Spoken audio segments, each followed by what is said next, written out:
পাঠান দরবার স্কয়ার নেপালের অন্যতম সুন্দর এবং ঐতিহাসিক স্থান। এই শহরটা পুরোটাই একটা শিল্প দিয়ে তৈরি। আজ আমি আপনাদের ঘুরে দেখাবো কয়েকশো বছরের পুরনো ইতিহাস আর অসাধারণ সব মন্দির। নেপালে আমরা যেখানে আছি এখান থেকে পাঠান দরবার স্কয়ার মাত্র গুগল ম্যাপে 3 মিনিট লাগে যেতে। মাত্র 3 মিনিট হাঁটার পর আমরা চলে আসলাম নেপালের ললিতপুরে পাঠান দরবার স্কয়ারে। পাঠান দরবার স্কয়ারের সামনে আসতেই দেখলাম ছোট ছোট অনেকগুলো দোকান, যেখানে পিতলের অনেক সরঞ্জাম বানিয়ে রেখেছে। হস্তশিল্পের জন্য নেপাল বিখ্যাত। কয়েকশো বছর আগের নেপালের মানুষ কেমন কেমন সরঞ্জাম ইউজ করতো এখানে কিন্তু সবই রাখা আছে। আমাদের মতো অনেক ভিজিটর আছে যারা এইখানে ঘুরতে এসে এমন হস্তশিল্প কিনে নিয়ে যায় স্মৃতি হিসাবে রেখে দেওয়ার জন্য। আমিও কিন্তু সৌভাগ্যবানদের মধ্যে একজন, যে কিনা নেপালের এই নিখুঁত হস্তশিল্প নিজের চোখ দিয়ে এত কাছ থেকে দেখতেছি।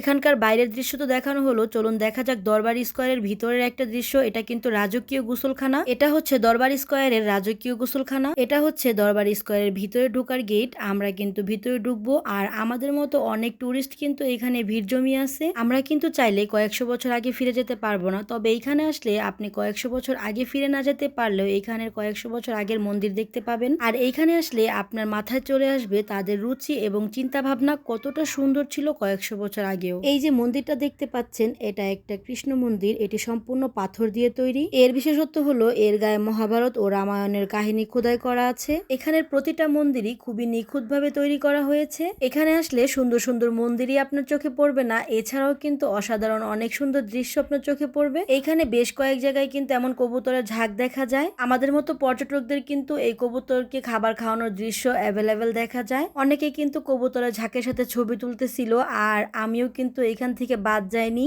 বিকালে সূর্য অস্ত যাওয়ার সময় এই যে সোনালী কালার একটা মন্দির দেখতে পাচ্ছেন, এই অসাধারণ দৃশ্যটা কিন্তু বিকালে না আসলে আপনি বুঝতেই পারবেন না। বিকালের দিকে যখন সূর্য অস্ত যায় তখন এই মন্দিরটা একদম সোনালী কালার হয়ে যায়, দেখতে এত বেশি সুন্দর লাগে, আর ক্যামেরাতে তো অনেক বেশি সুন্দর লাগে। আমরা চলে যাই সামনের দিকে। সামনের দিকের যে মন্দিরগুলো আছে সেগুলোতেও নিখুঁত হস্তশিল্প দিয়ে এত সুন্দর করে কারুকার্য করা হয়েছে। গাইস, একটু খেয়াল করলেই দেখতে পাবেন এই যে মন্দিরটা আছে, এই মন্দিরটার মধ্যে প্রতিটা জায়গায় দুর্গাকে কিভাবে কারুকার্য করা হয়েছে। তারপরে চলে আসলাম অনেক সুন্দর একটা প্লেসে। এই মন্দিরটাও কিন্তু পুরোটাই পাথর দিয়ে কারুকার্য করা হয়েছে। এই মন্দিরটা দেখতে কিন্তু খুবই সুন্দর। পাঠান দরবার স্কয়ারের ভিতরে বেশ কয়েক জায়গায় ঘুরতে ঘুরতেই কিন্তু এমন ঘন্টা দেখতে পাবেন, বিশাল বড় বড় ঘন্টা এমন ঝুলিয়ে রাখা হয়েছে। বাংলাদেশ থেকে যারা নেপালে ঘুরতে আসতে চান তারা কিন্তু অবশ্যই ললিতপুরের পাঠান দরবার স্কয়ার মিস করবেন না। বাংলাদেশ থেকে যারা নেপালে ঘুরতে আসে তারা কিন্তু নেপালের থামেল শহরে থাকার ট্রাই করে। থামেল থেকে পাঠা অ্যাপসের মাধ্যমে একটা কার ভাড়া করে অল্প কিছুক্ষণের মধ্যে চলে আসতে পারেন ললিতপুরের পাঠান দরবার স্কয়ারে।